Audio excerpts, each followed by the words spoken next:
आप सभी का स्वागत है आज की वीडियो में। तो आज का लेक्चर 11 होगा ईवीएस का। इससे पहले लेक्चर 10 तक डिस्कस हमने कर लिया है। और अगर आपको वो लेक्चर्स देखने हैं तो आपको टाइप करना होगा यूट्यूब या गूगल पर सीटेट ईवीएस लेक्चर बाय अविचल सर। और अगर आप लोग ज्वाइन करना चाहते हैं टेलीग्राम चैनल तो आपको टाइप करना होगा टेलीग्राम पे @टेट सीटेट क्लास। तो आगे मूव करते हैं एनसीईआरटी में।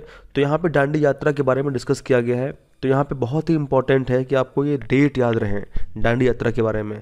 तो जैसा हम जानते हैं, आप लोग जानते भी होंगे कि दांडी यात्रा 12 मार्च 1930 से स्टार्ट हुई थी और 5 अप्रैल 1930 तक वो चली थी। तो ये डेट आप ध्यान रखेंगे, 12 मार्च 1930 से स्टार्ट हुई थी और 5 अप्रैल 1930 तक चली थी। अगर हम देखें कि कितने किलोमीटर की लंबी यात्रा थी तो लगभग 390 किलोमीटर की लंबी यात्रा थी। और ये स्टार्ट कहाँ से हुई थी? तो ये अहमदाबाद में साबरमती आश्रम था, वहाँ से स्टार्ट हुई थी। और इसको जाना था दांडी, और दांडी जाकर के जो नमक का कानून था उसको तोड़ना था।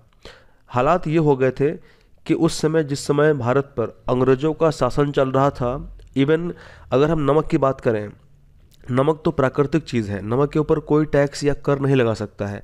लेकिन अंग्रेज़ों ने हमारे जो लोग थे वहाँ पे उनको नमक बनाने से रोका और नमक वो खुद प्रिपेयर करते थे और उस पर वो बहुत ज़्यादा टैक्स लगाते थे। उससे नमक के जो प्राइस थे, नमक का जो मूल्य था वो बहुत ज़्यादा बढ़ गया था। इसीलिए उसके विरोध में गांधी जी ने यात्रा की थी।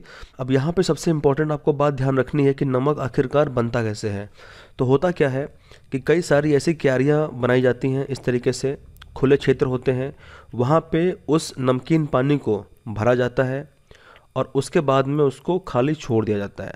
गर्मी की वजह से जो पानी होता है वो एवोपरेट यानी उसका वाष्पीकरण हो जाता है, वो उड़ जाता है भाप बन के, और वहाँ पे नमक के ढेर आपको दिखाई देते हैं। तो इस तरीके से नमक का उत्पादन होता है। तो कुछ ही इंपॉर्टेंट पॉइंट आप लोग नोट करेंगे। इसके बाद आगे हम बढ़ते हैं। तो यहाँ पे दिखाया गया है कि यहाँ पे एक ब्लड सैंपल लिया गया है और ब्लड सैंपल जो है वो स्लाइड में लिया गया है।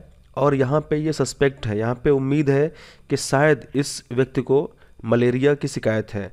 तो यहाँ पे सबसे इम्पोर्टेंट बात आप ध्यान रखेंगे कि जो मलेरिया होता है वो एक खतरनाक बीमारी है और वो फैलती किससे है? वो फैलती है मादा एनोफिलीज मॉस्किटो से। यहाँ पे आप देख रहे होंगे कि जो मलेरिया वो किससे फैलती है? वो फैलती है फीमेल एनोफिलीज मॉस्किटो से वो फैलती है। ये बहुत इंपॉर्टेंट बात है। मेल मॉस्किटो जो होते हैं वो नहीं काटते हैं, फीमेल मॉस्किटो जो होते हैं वही काटते हैं। तो एनोफिलीज का नाम आप ध्यान रखेंगे, ये मलेरिया को उत्पन्न करता है। यहीं पे अगर हम डिस्कस करें कि जो डेंगू बीमारी होती है वो किससे फैलती है, तो डेंगू बीमारी के लिए एक दूसरा मॉस्किटो है, मच्छर है। कौन सा है? तो वो एडीज एजिप्टी मॉस्किटो है, पर वो भी फीमेल मॉस्किटो ही होगा जो क्या करेगा? डेंगू फैलाएगा। अगर उसके अलावा हम डिस्कस करें चिकनगुनिया के बारे में, तो जो चिकनगुनिया डिजीज़ है वो भी चिकनगुनिया वायरस से होता है, लेकिन वो भी किस मॉस्किटो से होगा? वो भी एडीज एजिप्टी मॉस्किटो से होगा। जो फीमेल एडीज एजिप्टी मॉस्किटो होगी वो जब काटेगी तो ये डिजीज़ फैल जाएगी। तो यहाँ पे डिस्कस हमने कर लिया है। आगे मूव करते हैं। तो यहाँ पे आप देख रहे होंगे कि एक डॉक्टर हैं, डॉक्टर मरियम।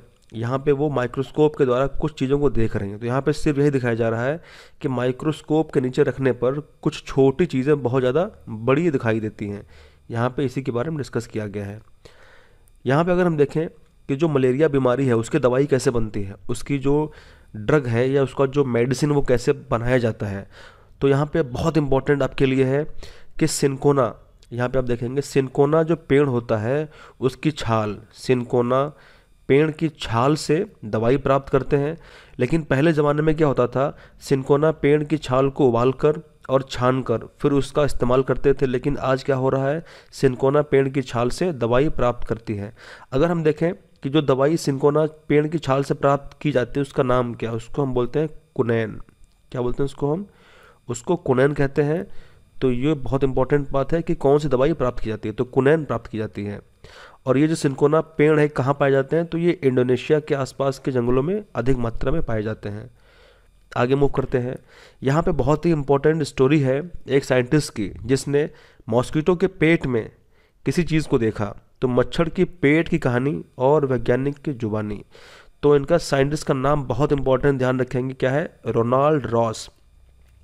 तो पूरी स्टोरी जो है, ये पूरी स्टोरी 3 स्लाइड में मैंने कवर करी। यहाँ पे आप देखेंगे कि यहाँ से स्टार्ट हुई है और ये 3 स्लाइड में कवर हुई है। इसमें जो सबसे मेन पॉइंट है, मैं आपको पूरी स्टोरी के सार सुना रहा हूँ। आप लोग चाहें तो वीडियो को पॉज करके, रोक करके आप इसको पढ़ सकते हैं। मेन मुद्दा ये है कि उस टाइम पीरियड में, जिस टाइम पीरियड में इंडिया में रोनाल्ड रॉस रहते थे, इनके जो पिताजी थे वो भारत की थल सेना में जनरल थे। तो ये डॉक्टर की पढ़ाई इन्होंने स्टार्ट की, लेकिन इनको रुचि थी कविता लिखने में, संगीत वगैरह में, तो उसके आगे ज़िंदगी बढ़ी इनकी। तो उस समय मलेरिया नाम की एक बीमारी फैली हुई थी और ये बता पाना मुश्किल था कि मलेरिया किस चीज़ से होता है। कुछ लोगों को लगता था, क्योंकि जो सैनिक थे, जो लोग रहते थे आसपास के गंदगी वाले इलाकों में, तो कुछ लोगों को लगता था कि आसपास का जो गंदगी वाला इलाका है वहाँ से कुछ गैसेस निकल रही हैं और इन गैसों से व्यक्ति बीमार पड़ रहे हैं।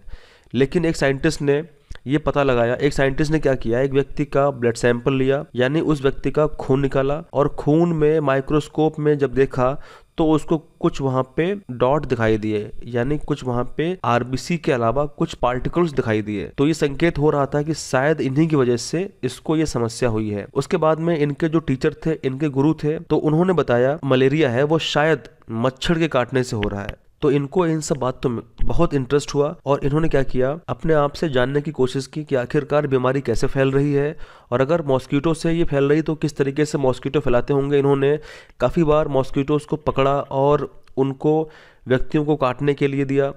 तो मच्छर ने काटा, उसके बाद में उनका खून टेस्ट किया गया, लेकिन कोई भी ऐसा संकेत नहीं मिला। एक बार क्या हुआ, विशेष प्रकार के अजीब से जो मॉस्किटो थे, यहाँ पे आप देख रहे होंगे कि जिनका रंग भूरा था और पंख उनके छींटेदार थे। तो ऐसे मॉस्किटो को पकड़ा और उसको मॉस्किटो को बीच से फाड़ दिया। उसके पेट में देखा कुछ उनको काले काले से पार्टिकल दिख रहे थे, कुछ काला काला सा पदार्थ दिख रहा था। तो गौर करने पर पता चला कि वो छोटे जीवाणु थे, जो बिल्कुल वैसे ही थे जो किसी साइंटिस्ट ने उनसे पहले ब्लड में देखे थे। तो इससे पता चल चुका था कि मलेरिया किस तरीके से होता है और कौन से मॉस्किटो मलेरिया फैलाते हैं। तो ये बिल्कुल पक्का सबूत मिल गया कि जो मलेरिया बीमारी है वो मॉस्किटो के काटने से होती है।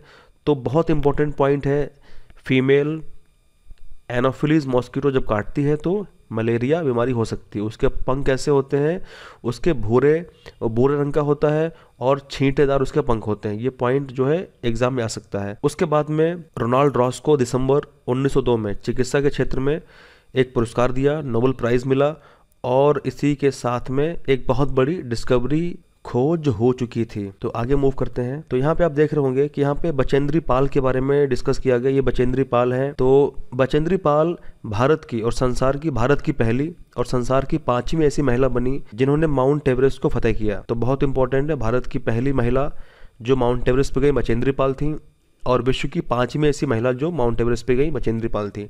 माउंट एवरेस्ट है कहाँ पे, ये नेपाल में है। और माउंट एवरेस्ट की हाइट कितनी है, तो ये 8,848 मीटर इसकी हाइट है। अगर हम देखें इन्होंने कितने टाइम तक वहाँ पे रुकी, तो माउंट एवरेस्ट की चोटी पे ये 43 मिनट तक रुकी। यहाँ पे हम बात करेंगे सुनीता विलियम्स के बारे में। जब ये छोटी थी तो 1969 में नील आर्मस्ट्रांग पहली बार चांद पे गए थे, और इन्होंने भी सोचा था कि हम भी चांद पे जाएंगे या हम भी स्पेस में कुछ करेंगे। तो इस तरीके से इन्होंने पढ़ाई लिखाई करी और फाइनली ये अंतरिक्ष में सबसे लंबे समय तक रहने वाली महिला बनी। तो यहाँ पे आप देख सकते हैं कि अंतरिक्ष में सबसे लंबे समय तक रहने वाली जो पहली महिला थी वो कौन थी, वो यही थी सुनीता विलियम्स। तो काफ़ी इंपॉर्टेंट है, ये आप लोग ध्यान रखेंगे। अब यहाँ पे केवल ये दिखाया गया है कि जो स्पेसशिप होता है वहाँ पे ग्रेविटी नहीं होती है, गुरुत्वाकर्षण नहीं होता है, वहाँ पे हर चीज़ उड़ती रहती है, हवा में होती है। अगर किसी चीज़ को वहाँ पे लिखना, अगर मान लेते हैं यहाँ पे किसी चीज़ को अगर लिखना है तो उसी जो शिप है उसी में चिमटे के द्वारा उसको लटका के या उसको सेट करके लिखा जाता है। किसी भी पार्टिकल को अगर खुला छोड़ देंगे तो हवा में ट्रेवल करता रहेगा, तो उससे नुकसान भी पहुंच सकता है। तो काफ़ी ये इंपॉर्टेंट है, वहाँ पे ग्रेविटी नहीं होती। बस यही सब डिस्कस इसमें किया गया है। आगे मूव करते हैं। यहाँ पे लिखा हुआ है कि तारे जो होते हैं अक्सर टिमटिमाते हैं, लेकिन वास्तव में तारे टिमटिमाते नहीं हैं, लेकिन हमको वो प्रतीत होता है टिमटिमाते हैं। कोई भी चमकती चीज़ अगर तेज गति से चल रही है तो वह उपग्रह हो सकती है। वो क्या हो सकती है, उपग्रह, सैटेलाइट हो सकती है। टूटता तारा, ये बहुत इंपॉर्टेंट है। टूटता तारा जिसको उल्का पिंड कहते हैं, जिसको मेटियोर कहते हैं, मेटियोर कहते हैं, वह होता है जब पृथ्वी के वायुमंडल में वो आता है और जल जाता है।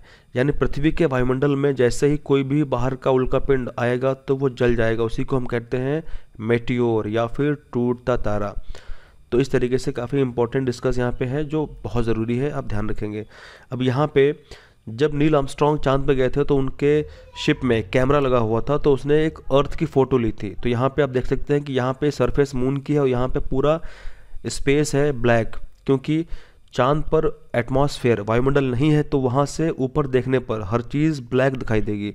यानी अगर आपसे क्वेश्चन पूछे कि चंद्रमा से अगर आसमान को देखना है तो वो कैसा प्रतीत होगा, तो वो काला ब्लैक प्रतीत होगा। और अर्थ पे, क्योंकि अर्थ पे पानी भरा हुआ है, तो वो नीली प्रतीत हो रही है। तो इस तरीके से आज के वीडियो में यहीं तक है, और अगले वीडियो में डिस्कस करेंगे लेक्चर नंबर 12। और इसी के साथ में बहुत जल्दी आपको मिलने वाला है एक पूरा कंपाइल्ड, सारे लेक्चर्स का कंपाइलेशन आपको मिलेगा, जो कम से कम 2 से 3 घंटे का हो सकता है वीडियो, और उसमें पूरी एनसीईआरटी क्लास 3, 4 और 5 की हम कवर करेंगे। तो थैंक यू वेरी मच। जय हिंद, जय भारत।